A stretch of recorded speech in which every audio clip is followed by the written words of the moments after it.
Bonjour tout le monde. Aujourd'hui, dans cette vidéo, nous allons traiter une deuxième chapitre, c'est la décomposition d'un nombre en produits de facteurs premiers. Alors, vous devez, dans la fin de cette vidéo, savoir comment décomposer un nombre en produits de facteurs premiers. Nous avons cette propriété. Alors, si vous avez un entier naturel qui est supérieur strictement à 1, alors dans le cas où n n'est pas premier, alors vous pouvez décomposer cet entier naturel en produit de facteurs premiers. Alors, qu'est-ce que ça veut dire ça? On va expliquer encore. Par exemple, on va prendre un certain nombre. On va prendre 30. Ce nombre, on peut le décomposer soit en somme ou bien soit en produit.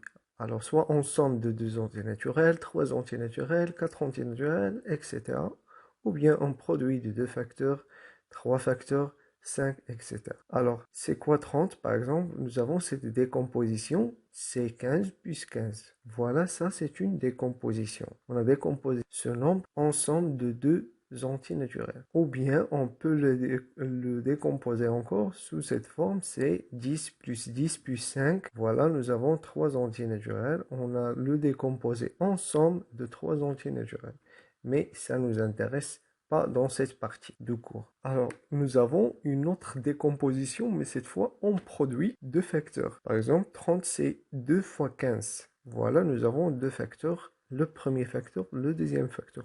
Ou bien 3 fois 10, le premier facteur fois le deuxième facteur. Ou bien 5 fois 6. Voilà, ce sont toutes des décompositions. Et nous avons également 2 fois 3 fois 5, c'est une décomposition du nombre 30. Voilà le premier facteur, le deuxième facteur, le troisième facteur. Mais ici, alors quelle est la meilleure ou bien quelle est la décomposition qu'on est intéressé dans ce chapitre? Voilà, c'est la dernière décomposition. Pourquoi? Alors je vais expliquer pourquoi. Puisque ce sont tous, voilà, ces facteurs, ces trois facteurs sont tous des nombres premiers. Voilà, 2 c'est un nombre premier, 3 c'est un nombre premier, 5 c'est un nombre premier. Ici, dans la première décomposition 2 fois 15, même si le nombre 2 est un nombre premier, mais le nombre 15 n'est pas un nombre premier.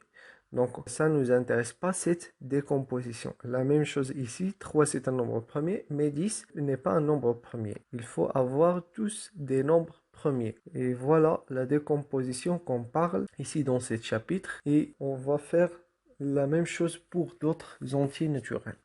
On passe aux quelques exemples. Alors, par exemple, on a d'après ce qui précède, 89 est un nombre premier, donc on ne peut pas le décomposer en produit de facteurs premiers. Et ça, c'est la propriété qui caractérise surtout les nombres premiers. Vous ne pouvez plus les écrire sous produit de deux facteurs qui sont premiers. Vous ne pouvez pas décomposer ce nombre puisque c'est un nombre premier. Par contre, nous avons 30 et 2520, ce ne sont pas des nombres premiers, donc on peut les décomposer en produits de facteurs premiers.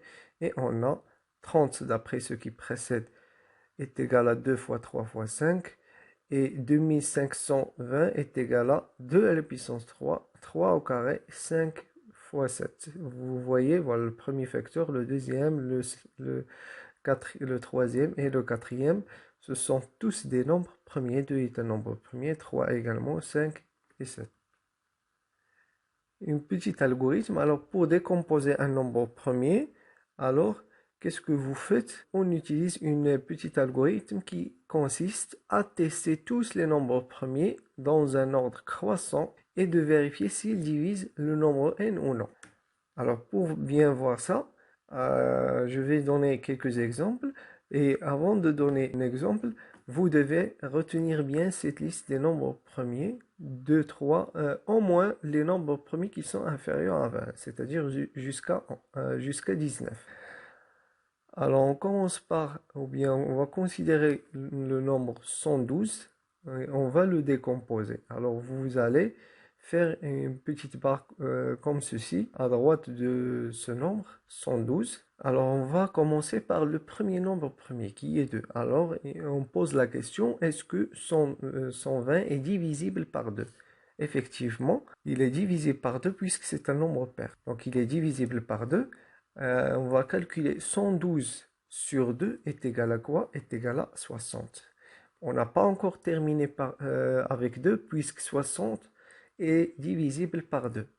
Alors 60 est divisé par 2 et 60 sur 2 vaut quoi? Vaut 30. Tant que ça marche, on va poser le nombre 2. On n'a pas terminé avec ce nombre. 30 c'est un nombre pair, donc il est divisé par 2 et 30 sur 2 est égal à 15.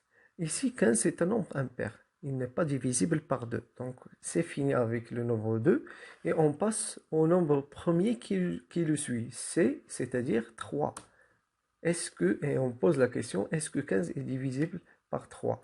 Évidemment oui, puisque 5 plus 1, la somme de ces deux chiffres est égale à 6. 6 est divisible par 3, et donc nous avons 15 sur 3 est égal à 5. 5 n'est pas divisé par 3, donc on passe au nombre premier qui suit 3, c'est-à-dire 5.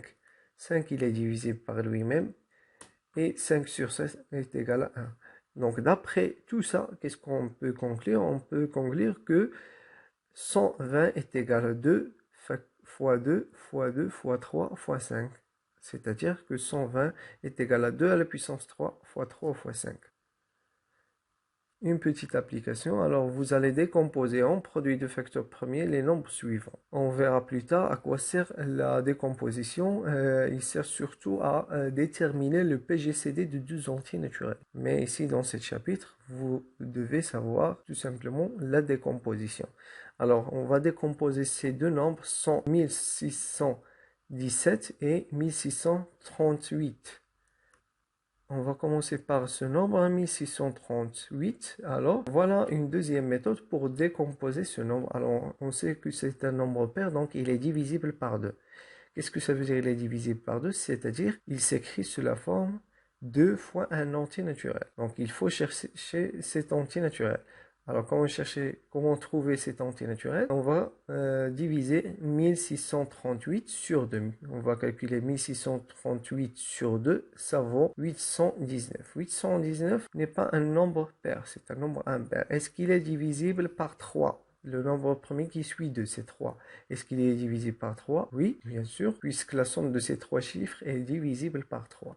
C'est-à-dire quoi? C'est-à-dire que ce nombre s'écrit sous la forme 3 fois un entier naturel. Alors, c'est quoi cet entier naturel? Ça sera 273. Nous avons 819 est égal à 3 fois 273. On va continuer. Est-ce que ce nombre est divisible par 3? On n'a pas encore terminé avec 3. 7 plus 2 plus 3, c'est 9 plus 3. 9 plus 3, c'est 12. 12 est divisé par 3. Donc, ce nombre est divisé par 3. C'est-à-dire quoi? C'est-à-dire que ce nombre, il s'écrit sous la forme 3 fois un entier naturel. 3 fois un entier naturel, le voilà, c'est 491. Nous avons maintenant 1638 est égal à 2 fois 3 fois 3 fois 91.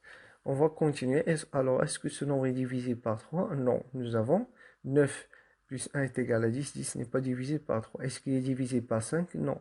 N'est pas divisé par 5 puisque le premier chiffre est différent de 0 et 5. On va simplifier encore, c'est 2 fois 3 à la puissance au carré fois 91. Alors, est-ce que ce nombre est divisé par 7? Oui.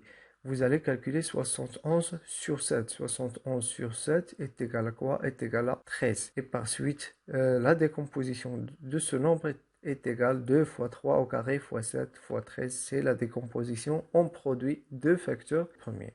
Et voilà, on est abouti à notre décomposition. Le deuxième nombre, c'est 1617. Ce nombre n'est pas divisé par 2. Vous pouvez remarquer que ce nombre est divisé par 3, puisque 6 plus 1 plus 1 est égal à 8. 8 plus 7 est égal à 15. 15 est divisé par 3. Alors, nous avons ici 539. Est-ce que ce nombre est divisé par 3? Alors, tant que ça marche le nombre 3, on va le tester. Alors, est-ce que 539 est divisible par 3? Non. Alors, vous voyez que ici, vous avez trois chiffres. La somme de ces trois chiffres, 9 plus 5, c'est 14. 14 plus 3, c'est 17. 17 n'est pas divisé par 3. Donc, on passe au nombre premier qui suit 3, c'est-à-dire 5.